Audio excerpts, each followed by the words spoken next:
Shalom Indonesia dan shalom saudara yang diberkati oleh Tuhan. Salam sehat, kuat dan sejahtera bagi saudara semua.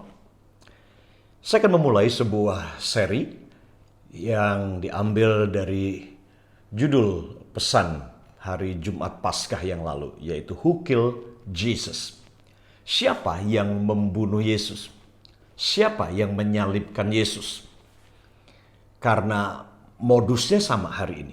Ya, Yesusnya sudah mati. Mungkin sudah berkata, buat apa kita membahas tentang hal ini?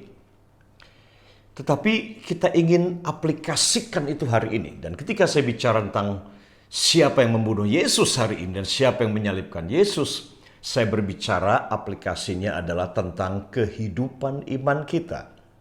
Jadi kalau kita terapkan ke hari ini, kita akan judulnya seperti ini. Siapa yang membunuh kehidupan Yesus di dalam diri saudara?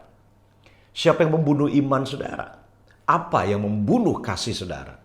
Apa yang membuat kehidupan Yesus, terangnya Yesus di dalam diri saudara ini tidak bersinar keluar? Apa yang membuat garam yang dalam diri kita kehilangan asinnya? Karena gereja ditetapkan untuk menjadi garam, menjadi terang bagi dunia ini. Siapa? Apa yang membuat hidup kekristenan kita tidak efektif hari ini, bahkan menjadi batu sandungan, bahkan terus-menerus kita melihat modus yang sama ini, yang 2000 tahunan yang lalu. Ketika Yesus mati di atas kayu salib, dan modus yang sama setan pakai untuk merusak iman, merusak kasih, merusak hubungan kita dengan Tuhan maupun kita dengan sesama kita. Ya, kita akan baca bersama-sama dari Matius pasal yang ke-27. Matius 27 ayat 1 sampai dengan 3. Dikatakan demikian.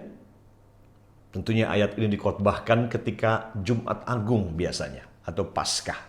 Karena ini kisah tentang penyaliban Yesus.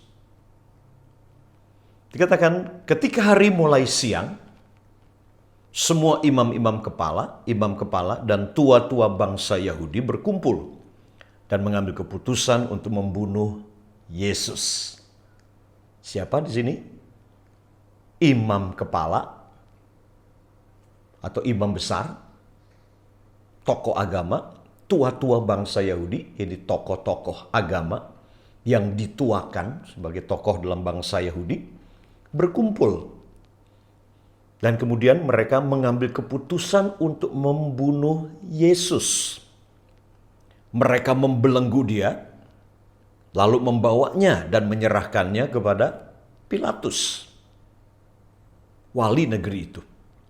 Pada waktu Yudas yang menyerahkan dia, yang mengkhianati Yesus, melihat bahwa Yesus telah dijatuhi hukuman mati, menyesallah ia.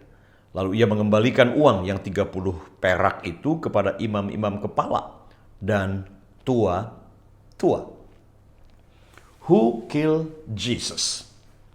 Tokoh yang sama, roh yang sama. Pilatusnya sudah mati. Imam besar, Kayapas dan ahli Taurat dalam konteks ini, mereka semua sudah 2000 tahunan yang lalu sudah mati. Kemudian Yudas juga sudah mati gantung diri setelah dia menyesal. Tetapi rohnya itu tetap masih ada sampai hari ini. Jadi yang pertama yang membunuh kehidupan Yesus, atau boleh saya katakan ini musuh Tuhan Yesus terbesar ketika dia di bumi. Itu bukan setan, karena setan sudah dikalahkan waktu di padang gurun. Ingat Yesus dicobai di padang belantara, setan datang dengan 3 serangan yang hebat, yaitu menggoda Yesus lewat keinginan daging, nafsu dagingnya, menggoda Yesus lewat keinginan mata, dengan memperlihatkan semua kerajaan dunia dengan kemuliaannya dan kemewahannya. Kemudian kesombongan, keakuannya dia di-challenge, ditantang. Tapi Yesus memenangkan semua pertempuran itu. Dia tidak kalah, tapi menang. Jadi setan sudah dikalahkan. Jadi musuh terbesarnya Yesus ketika dia hidup itu bukan lagi setan. Tetapi di sini kita membaca dengan jelas bahwa imam kepala, tua-tua bangsa Yahudi, merekalah bermufakat, berkumpul bersama mengambil keputusan untuk membunuh Yesus dan menyalibkan Yesus. Kenapa roh agama? Tahukah saudara, perang terlama di dunia itulah perang antar agama yang tidak pernah selesai sampai hari ini. Entah itu di Irlandia Utara, entah itu di Ambon yang lalu, di Nigeria, dan banyak lagi negara-negara. Negara-negara di mana kerusuhan peperangan antar agama, Syria, ini masih terjadi sampai hari ini. Roh agama. Coba kita lihat bersama-sama di sini. Ciri dari roh agama, rohnya agama itu adalah eksklusif, itu yang pertama. Eksklusif, merasa dirinya, alirannya, itu yang paling benar, yang paling kudus, yang paling murni. Satu-satunya jalan agamanya itu yang bisa membawa kita masuk ke surga. Sehingga semua yang tidak ikut agama itu, dia layak untuk dibunuh, dibinasakan. Nah, eksklusivitas seperti ini roh agama. Dan ini menjadi musuh sampai hari ini. Di bangsa kita, musuh terbesar kita salah satunya masih masalah ini. Lihat saja apa yang terjadi ya di kerusuhan-kerusuhan, kemudian terorisme, radikalisme, penganiayaan atas orang-orang yang berbeda paham. Ini roh agama. Eksklusivisme yang menghasilkan radikalisme dan ujung-ujungnya ke terorisme. Eksklusivisme yang menghasilkan intoleransi, radikalisme, dan terorisme. Jadi di belakangnya adalah ini, roh agama. Nah, saya senang dalam bukunya Peter Wagner ketika dia berkata bahwa setan, si iblis itu punya departemen agama, namanya Luciferian Department of Religion. Departemen agamanya Lucifer, itu dalam bukunya. Artinya dia bicara tentang Tuhan tidak punya agama. Tuhan tidak mendirikan agama. Yesus datang juga tidak mendirikan agama. Yesus datang tidak melanjutkan sebuah agama, tapi menggenapi tuntutan-tuntutan dari hukum Taurat. Di mana Yesus ada di bawah hukum Taurat ketika dia lahir. Tapi tujuan Isa Al-Masih datang, Yesus datang adalah ini. Bukan mendirikan agama atau memulai sebuah agama, tetapi untuk memulihkan hubungan yang rusak antara manusia dengan Tuhan dan manusia dengan sesamanya. Ini tujuan Yesus datang. Tapi ini tidak dikenal dalam hukum agama. Itu sebabnya Yesus ditolak. Pemimpin agama berencana membunuh Yesus. Kenapa? Nah, kita lihat bersama dalam pasal 27 ayat yang ke-18 dikatakan di sini, pemimpin agama, ahli Taurat, orang Farisi, ia memang mengetahui bahwa mereka telah menyerahkan Yesus karena dengki. Jadi ini yang terjadi. Pemimpin agama ini membunuh Yesus, motifnya ini karena dengki, karena iri. Yesus mempunyai banyak pengikut, banyak orang yang menjadi pengikut Yesus. Orang Farisi, ahli Taurat, imam-imam kehilangan pengikut, kehilangan pamor, kehilangan popularitas. Mereka sekarang semua pada mengikut Yesus. Yesus datang membawa harapan. Ya, harapan, karena dialah kebenaran, dialah jalan itu. Nah, lihat lagi pasal yang ke-27 ayat yang ke-20. Ini yang dilakukan roh agama. Tetapi oleh hasutan imam-imam kepala dan tua-tua, orang banyak bertekad untuk meminta supaya Barabas dibebaskan dan Yesus dihukum mati. Lihat, oleh hasutan imam-imam kepala dan tua-tua. Dihasut semua rakyatnya. Oleh siapa? Pemimpin agama. Roh agama.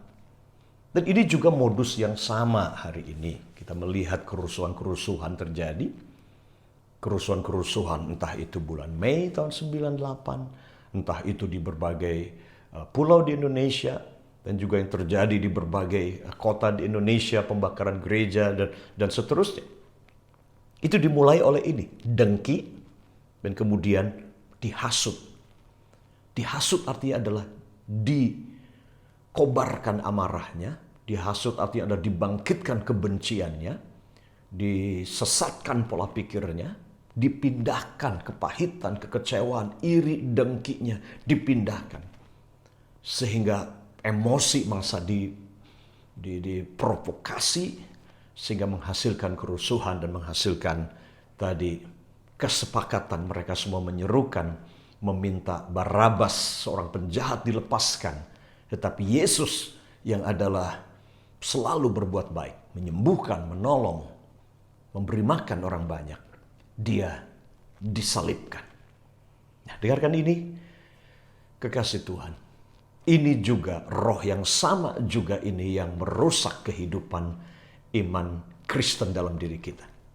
Iri hati, dengki, kemudian memprovokasi, akhirnya menjelek-jelekan satu sama lain, ya, mengobarkan, memindahkan kebencian dan kemarahan. Ini juga yang membuat hidup Kristen kita menjadi tidak efektif hari ini. Karena iri hati. Jadi hati-hati dengan roh ini, roh agama ini, yang bernama dengki, yang akhirnya menimbulkan hasutan terus-menerus. Bahkan mereka menyebarkan hoak tentang Yesus, berdusta, bahkan saksi-saksi dusta dihadapkan di pengadilan agama pada waktu itu, di hadapan Pilatus. Karena itu, ini roh yang pertama yang menjadi musuh kita bersama. Yuk kita lawan roh ini. Bukan dengan agama lagi, bukan perang agama, tetapi kita bertempur dalam mengasihi, bertempur dalam berpikir yang inklusif, bertempur di dalam mengasihi sesama manusia. Walaupun mungkin kita beda agama, tapi kita bisa tetap mengasihi sesama manusia. Karena perintah Tuhan adalah ini, kasihi Tuhan Allahmu dan kasihi sesamamu. Tidak dikatakan sesama agamamu yang sama, tapi sesamamu manusia, seperti dirimu sendiri dan seperti Tuhan mengasihi kamu. So, mari kita luaskan hati dan pikiran kita. Dan secara inklusif kita menaburkan kasih, kebaikan, dan membangun hubungan dengan semua orang apapun agamanya. Hati-hati dengan roh eksklusivitas yang menghasilkan intoleransi, radikalisme yang salah, dan ujung-ujungnya kepada terorisme. Oke? Dan membuat orang takut dan menakut-nakuti orang. Itulah roh agama. Ketakutan itu yang dijual. Oke? Tuhan memberkati saudara. God bless you.